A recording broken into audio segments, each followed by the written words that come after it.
fast. Gotta go fast. Oh, that sucked. My knee's fucked up now. I'm getting old. Got the white hairs and the Dantes and the teeth doors and the fans. This party's getting crazy. Where am I? Who are you? Who are you? Welcome back, everybody. Good. I'm glad that the fan is farting. Gross. He's just like, well... Oh, for fuck's sake. poisonous gas permeates You the must air. escape before your life is drained. You know Hey, what look word at I that. love? Permeates. Want to know Or what word I permeate. love? Fuck. I mean, actually, fuck is arguably a very good word. Like, it's I mean, it's Game a devs curse play word, games right? are also... it is a... Yeah. But like, it's a curse word, right? But the way that you pronounce it, it feels so like sharp. I've actually had someone that really likes linguistics explain why fuck is actually a really satisfying word, among other many cuss words. But I'm not going to say them because I would say those are worse than saying fuck. So. I always thought as a kid that fuck was like the end-all be-all. Yeah, I always thought that while I was growing up too, and that's really, really not the case. People say that word just left and right, and it's just like whatever. But then there are other words that people are like, whoa, you don't say that around the X kind of people, or any kind of people, depending on the word. I don't even necessarily mean racial terms either. I just mean like there are some words that like, no. But anyway, linguistics. So are you slowly dying? Is that what's happening? Yup. That's cool. So it's kind of like the timer in that one other episode, except now you're dying instead. Is there any way to avoid death from this toxic fumes? Healing and grief. Could you sound more dramatic, please? Whatever will you do? Yeah. You're dying. Shut up! Why are you fighting these guys? Get out of here. Because lasers. Who are you? Who are you? I love that. See? I'm fine. You've gotten me attached to it. You know what you've gotten me attached to? Happiness. Oh, Cujo. Yeah, just kidding. Fucking stupid, right? I knew you didn't mean it. I Dick. knew you didn't love me. Who are you? Who are you? You know what I'm excited about? What are you excited about? Fucking Bit Bash. Oh, yeah, that's right. Yeah, this You're on there episode's- tomorrow, right? Yep. This is actually probably going to release well after Bit Bash. But I get the feeling that after Bit Bash, we're going to have a lot of Bit Bash games to play. So Oh, hey! get ready for some sweet-ass indie games. Also, I remember this room. Shing. Fuck that. Dante's like, I ain't playing your fucking games. The castle's like, what have you done? I don't know how to be now! This wasn't in the rules. This wasn't in the rules. What do I do? Yeah.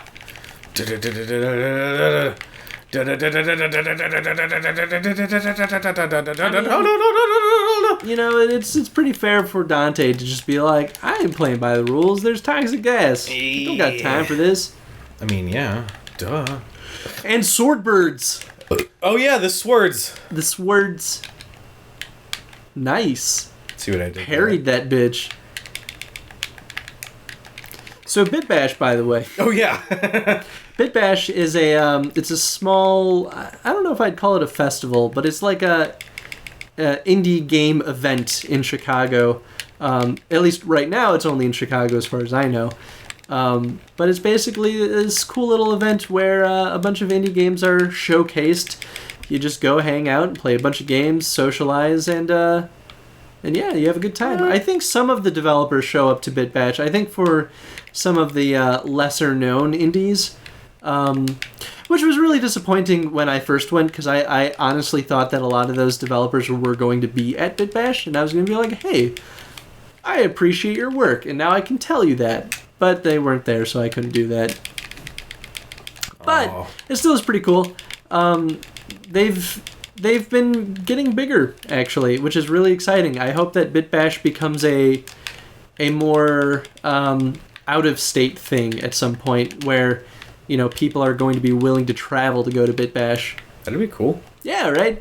It's one of those little things that really gives indie games a lot more attention that they really, really deserve. Yeah. And, it's very select games, so it's not like you're going to find the game that little 13-year-old Timmy made, and it's like, I made this by myself.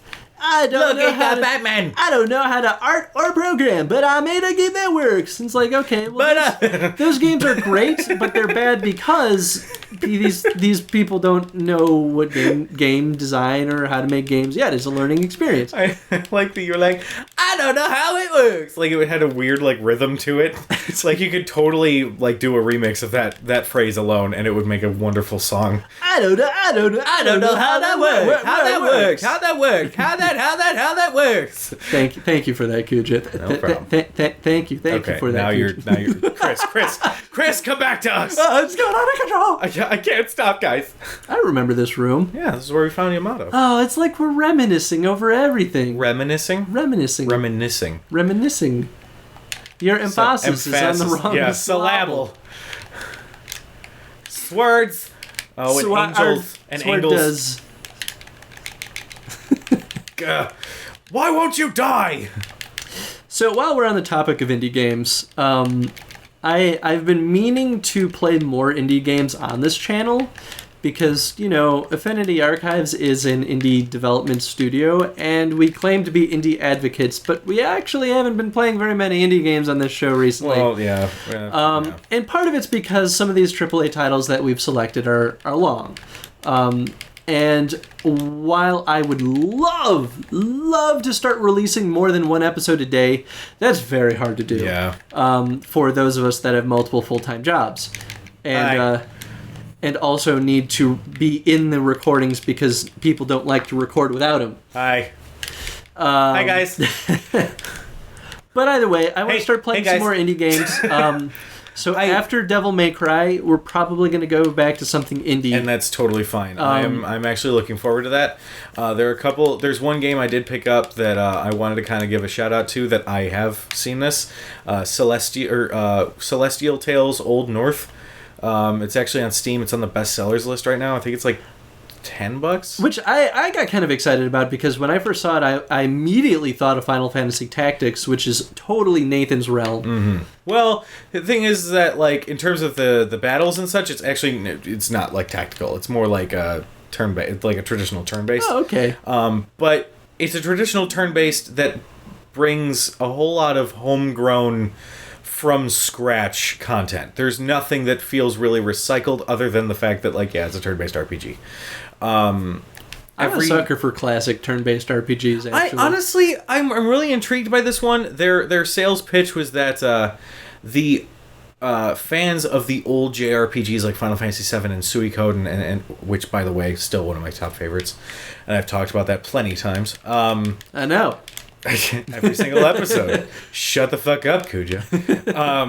It reminds me that I guess it's like anybody who loved those games. Here's a story that will remind you of those, but also approach mature issues that you have to work through and understand before you can continue on with the story.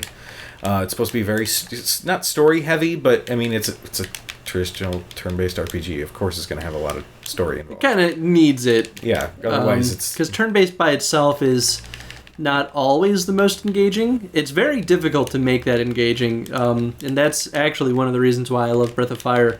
The whole series is because they're one of the few games... Still one of the ones I haven't played. Oh my god. The first two are good. I don't think that they're great. 3 and 4 are absolutely phenomenal, and 5 was weird, but I still have to develop my feelings on it. I need to finish it and then really think on it before I really decide how I feel. But those games in particular, they have very interesting stories, but even by themselves, the turn-based mechanics are phenomenal. The way that the systems interact with each other I think, sell the game all by itself. And they're so engaging and just absolutely interesting. And the enemy design is great too. But yeah, turn-based games are great. Yeah, one thing I had game design talk with somebody at work, which, oh my god. Not Affinity Archives work, but No. day job work. Day job, like, this is what I do to make money work. Not that I'm not making money here. I'm not paying you shit. I didn't know if that was common knowledge. I buy you food sometimes, but today you bought me food. Yeah, because you're poor. Because Chicago has great parking tickets. You can't tell where we live.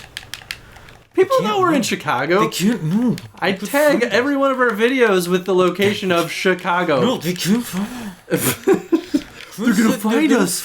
They're gonna find. Actually, did I tell you? I might set up a PO box for Affinity Archives. Oh, really? Yeah, I've had a few people ask if they could send us a game.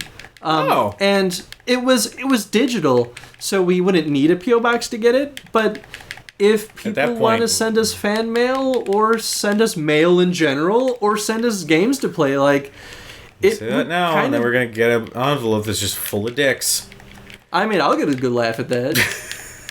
I sent the Game Grumps of what was it? The pound gummy bears or whatever? No. It was Eat a Bag of Dicks. That's what it was. It literally was an anonymous package full of gummy dicks. And when you open the package, it just has a sign that says "Eat a Bag of Dicks," and then there's a bag of dicks under it that are all gummies. That's awesome. And I did not expect them to say anything about it. I didn't expect them to eat them. I just, it was so perfect. I saw it, and they were the first thing that I thought of. So I was like, all right, this isn't that expensive. I'm just going to send it to them. Damn it. Hopefully they'll open it and get a laugh out of it and nothing more. Yeah. But then the 5-pound gummy bear happened. Then they had that little video, and that just cracked me up too. So, but yeah, I'd get a good laugh at that if someone sent me a bag of not real dicks. Yeah, please, not real. We're not that cool for you guys to have like a shrine. Oh god, if someone sent us a real bag of dicks, we would have to go to police and be like, yeah, I don't know how this got here, but please make it stop. I'd be traumatized. Chris, I don't know if I got it in me anymore, man. Yeah. Anyway, on that note, that's all for the episode. Wow, what a weird note to end it on. Yeah. But anyway. Hey, Poop, game design is cool. Chicago and wrestling. There, I fixed it. It's a pretty good summation of game devs play games. Yeah. I think I'm just going to change her description on all social outlets to that. Poop, game design, Chicago, wrestling. Yeah. I'll be here all night. We'll see you guys in the archives. It literally shot his head at you. I love it. Oh my god, Cujo. Why did you... What? I'm so mad at you right now. I'm so mad at you. Did you stop recording when it did that cutscene? I stopped recording literally seconds before that cutscene happened. That's why I couldn't start it, because it would have corrupted the footage from the last episode.